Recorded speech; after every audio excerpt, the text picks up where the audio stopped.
While studying the hadiths, I came across numerous instances that showed an incredible degree of fear exhibited by the companions vis-à-vis their mentor Muhammad.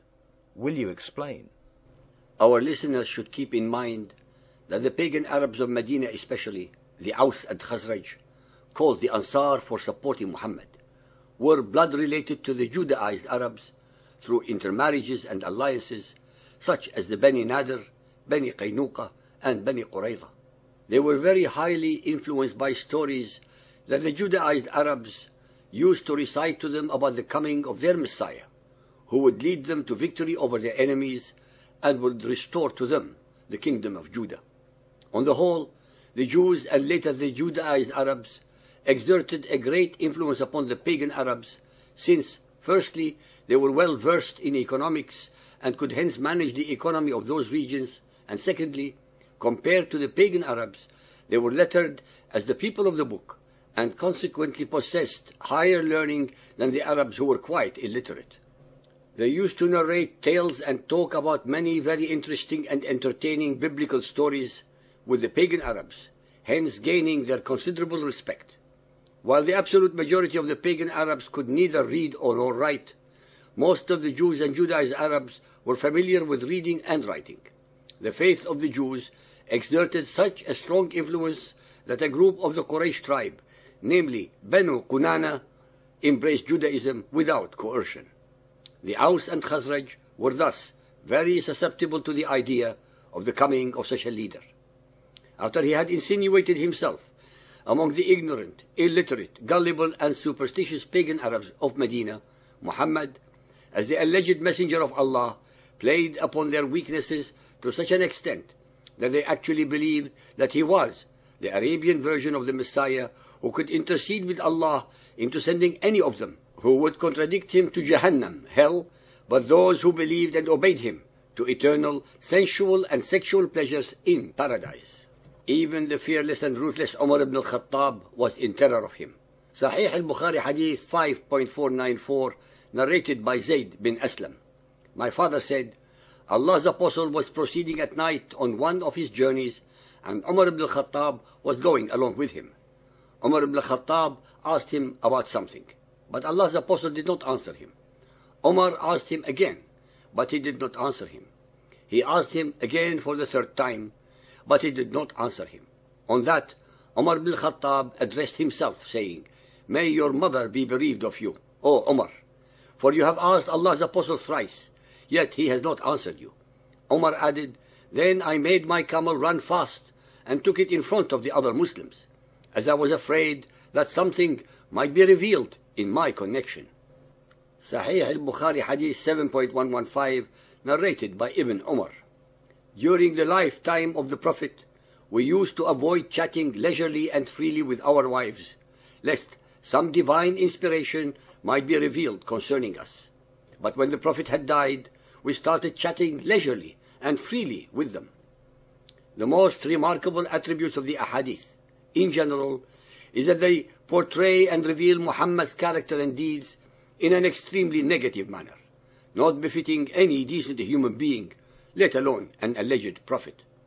It should never be a surprise to any thinking person as to why the followers of Muhammad all over the world exhibit such incredible and unbridled hatred of all those who do not follow their creed. They are, after all, only emulating and following Muhammad's last will and testament, that they should slavishly obey, without questioning both the Quran and his Sunnah. Sahih al-Bukhari Hadith 7.18, narrated by Ursa. The Prophet asked Abu Bakr for Aisha's hand in marriage. Abu Bakr said, But I am your brother. The Prophet said, You are my brother in Allah's religion and His book, but she, Aisha, is lawful for me to marry. Ladies and gentlemen, so-called believers and unbelievers, Abu Bakr was so shocked at Muhammad's proposal to marry the child Aisha of only 6 years of age, while Muhammad was 50 years old, that he told him, But I am your brother, meaning that it should not be permissible, as if it were depraved or incestuous.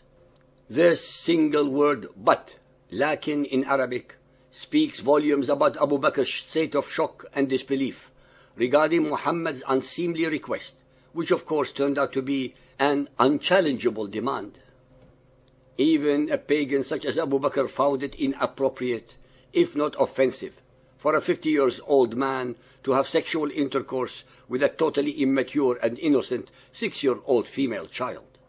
His shock alone is evidence and speaks volumes that what Muhammad was demanding was actually against the social norms of even the pagans of 1400 years ago.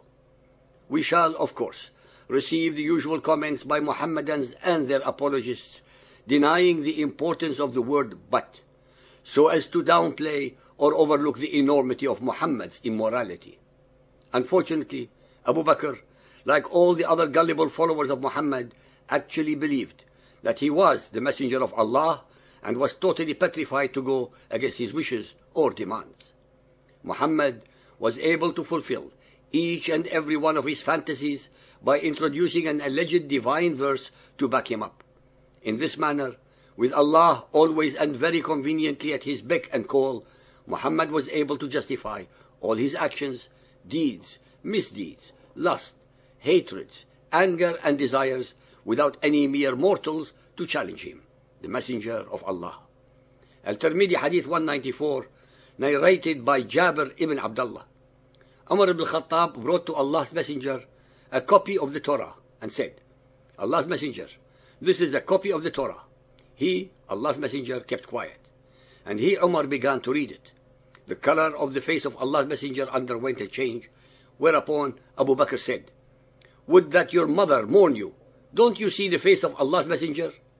Umar saw the face of Allah's messenger and said, I seek refuge from Allah, from the wrath of Allah and the wrath of his messenger. We are all well pleased with Allah as Lord, with Islam as religion, and with Muhammad as prophet. Whereupon Allah's messenger said, by him in whose hand is the life of Muhammad, even if Moses were to appear before you, and you were to follow him, leaving me aside, you would certainly stray into error. For if Moses were alive now, and he found my prophetical ministry, he would have definitely followed me. Ladies and gentlemen, please be always aware that the hadiths are the foundational text of Muhammadan Islam, that presumably contain Muhammad's own words and deeds over a 23-year period, while the Quran being dominant in Muhammad's cult belief system. In studying the scripts, one should remember that many of his words that are understood apply not only to a specific people or for a specific time or event. As we have very clearly demonstrated in many of our chapters, and based entirely upon the Quran and its explanations in the Hadith, that as Muhammad's circumstances changed, his words, teachings, commands, and attitudes also changed. Thus, as situations progressed over time, Muhammad's words and teachings morphed to accommodate them. This is demonstrated by the fact that Allah also changed his mind in concert with Muhammad's needs through the great number of abrogating and abrogated verses wherein he overturned or overruled earlier alleged revelations. No matter how much the followers of Muhammad try to prove our chapters wrong or misleading, the records in Arabic of the Muhammadan exegetes that we refer to, that are available to all our audience for independent verification, show that our veracity is unassailable. In the final analysis, we have conclusively demonstrated that Allah, Gabriel, and Satan are actually manifestations of one and the same persona, Muhammad himself.